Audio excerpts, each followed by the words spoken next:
Was able to tap into its natural resources to prevent what could have been rolling blackouts during this week's storms. Cassandra Webb joining us now from Sherwood. She explains how water helped to keep the lights on. Electricity and water, this time mixed. Cassandra? Bob, as you know, I have been reporting from my house all week long because the roads are just too dangerous. And fortunately, we are so thankful, counting our blessings, that we have not lost power, not once. And it might just be because we have the natural state and its reservoirs to thank. Take a look.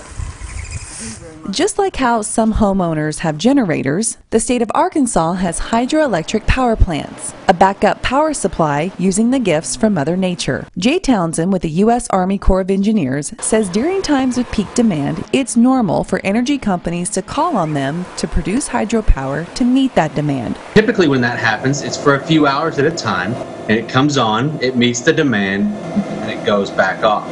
But over the last week, the demand was constant. So we ran our generators around the clock to meet that peak demand. Now, some Arkansans did lose power. But what we know is that the continued production of hydropower reduced the number of blackouts in this region. It could have been much worse. Had we not had supplemental power coming from hydropower, solar, wind, and other areas, the energy grid would have taken a larger hit, and many more of us would have been without power. The natural state, a good neighbor, lending a helping hand this week to 14 other states, some in crisis. Texas was devastated by this, and many of them had lost power and had rolling blackouts happening. We were able to reduce those as well with power we produced. In the last week, some of the dams produced enough energy for 104,000 homes for 1 month. And so if you stretch that out to a year, we produced enough power in the last 7 days to supply enough power to 8,500 homes. Just by tapping into the natural resources we already have, something Townsend says Arkansans should be proud of.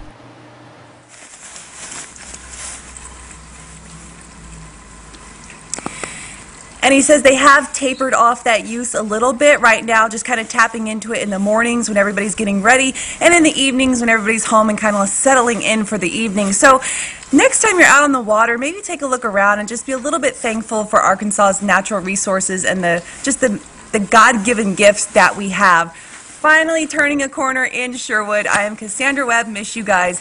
Back to you. All right, Cassandra, hopefully